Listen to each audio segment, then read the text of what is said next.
Síndrome do medo.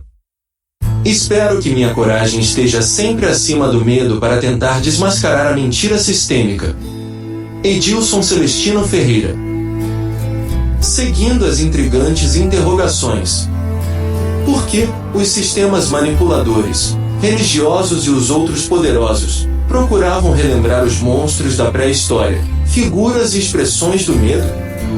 Por que as antigas igrejas possuem símbolos de Dráculas presos nas janelas, comendo carne humana, portas de templos altíssimas e outras expressões misteriosas?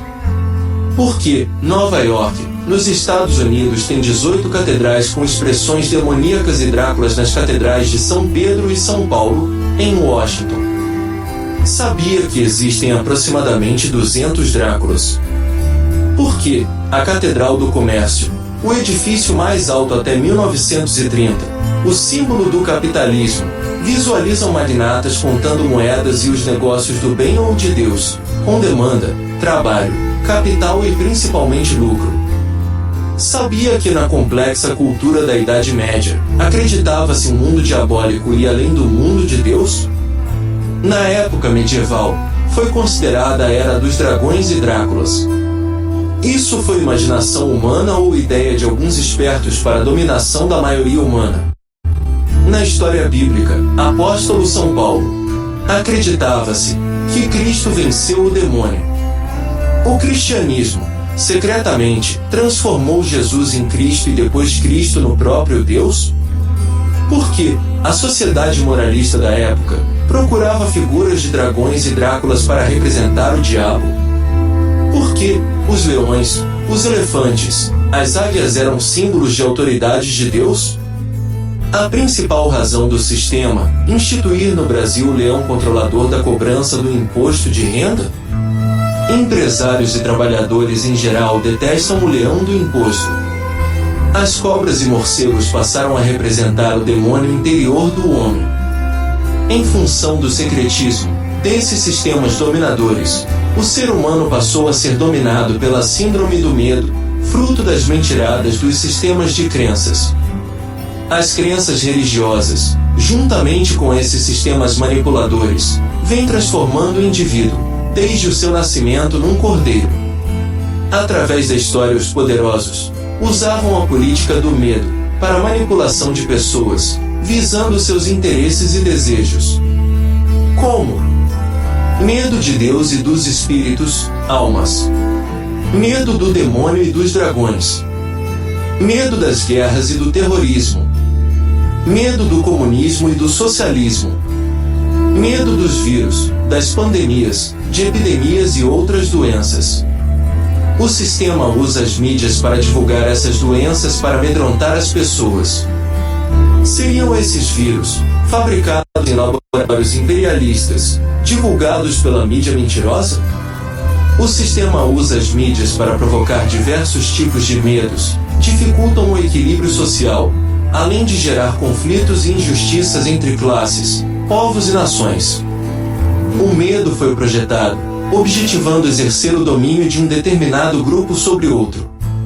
E continua gerando divergências de várias formas, religiosas, ética, cultura, política, justiça, econômica, etc.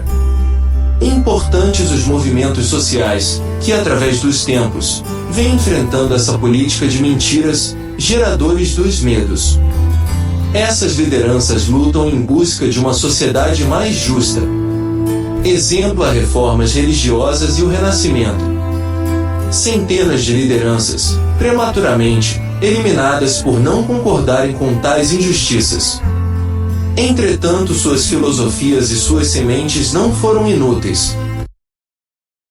Porque os avanços e as esperanças, paulatinamente, superarão esses medos, com certeza, novas dimensões e novas perspectivas de vida, em busca da fraternidade, do amor, da felicidade e do respeito humano. Posição do autor. Com a evolução humana, daqui a alguns anos, o homem passará a não acreditar em quase nada, desaparecendo esses mistérios mentirosos do medo, prevalecendo os princípios naturais da Mãe Natureza. Afinal, o verdadeiro Deus se encontra no consciente de cada vida. Medo do desconhecido. Texto da equipe de redação do Momento Espírita. Contam as lendas que um dia um espião foi preso e condenado à morte pelo general do exército persa. Sua sentença era o fuzilamento, mas o general tinha um hábito diferente, sempre oferecia ao condenado outra opção. E essa outra opção era escolher entre enfrentar o pelotão de fuzilamento ou entrar por uma porta preta. Com a aproximação da hora da execução, o general ordenou que trouxessem o espião à sua presença para uma breve entrevista. Diante do condenado, fez a seguinte pergunta: "O que você quer, a porta preta ou o fuzilamento?" A escolha não era fácil, por isso, o prisioneiro ficou pensativo e só depois de alguns minutos, deu a resposta: "Prefiro o fuzilamento." Depois que a sentença foi executada, o general virou-se para o seu ajudante e disse: "Assim é com a maioria dos homens. Prefere o caminho conhecido do que ao desconhecido." "E o que existe atrás desta porta preta?" perguntou o ajudante. "A liberdade", respondeu o general. "E poucos foram os homens corajosos que a escolheram." Moral da história. Essa é uma das fortes características do ser humano: optar sempre pelo caminho conhecido, com medo de enfrentar o desconhecido. Geralmente a maioria das pessoas não abre mão de determinada situação por acomodação. É mais fácil ficar com alguma segurança, que já se sabe, do que aventurar-se a investigar novos caminhos. É por essa razão que muitos não abrem mãos dos regulamentos manipuladores, medo, expor os novos raciocínios, que exige uma certa dose de ousadia. Não ousa a liberdade de pensar e agir, prefere o bombardeio de ideias, já elaboradas pelos outros. Podemos chamar esse fenômeno de clonagem de ideias. Por causa dessa forma de agir e pensar, muita gente é facilmente levada pelo mesmo caminho, já trilhado pela maioria, pela necessidade de aceitação no grupo. Muitos daqueles que detêm o poder do medo, possivelmente, não se preocupam com a liberdade dos outros.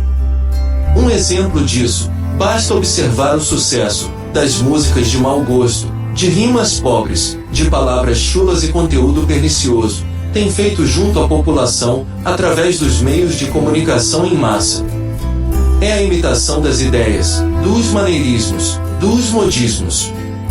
Aos domingos, pode-se ligar à televisão e passear pelos canais abertos. Tese confirmada, só se vê as mesmas imagens e o mesmo batuque, os mesmos conjuntos musicais com os mesmos gestos combinados, inclusive a mesma rima pobre.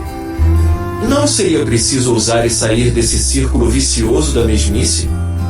Não seria preciso criar programas nobres que desenvolvam as crianças, jovens e adultos um senso crítico, capaz de lhes propiciar a conquista da própria liberdade? Como?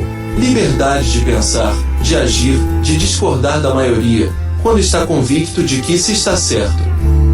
Liberdade de consciência, de fé religiosa e em si mesmo. Nem sempre nadar a favor da correnteza é indício de chegada a um porto seguro. Às vezes é preciso abrir trilhas, ainda desconhecidas da maioria, mesmo que tenhamos que seguir só. Por vezes, é preciso nadar contra a corrente, optar pela porta estreita, para que possa vislumbrar um mundo livre, feliz, sem constrangimentos, que tolhem a liberdade e infelicitam os seres. Prezado leitor, pense nessas lições, pedimos reflexões.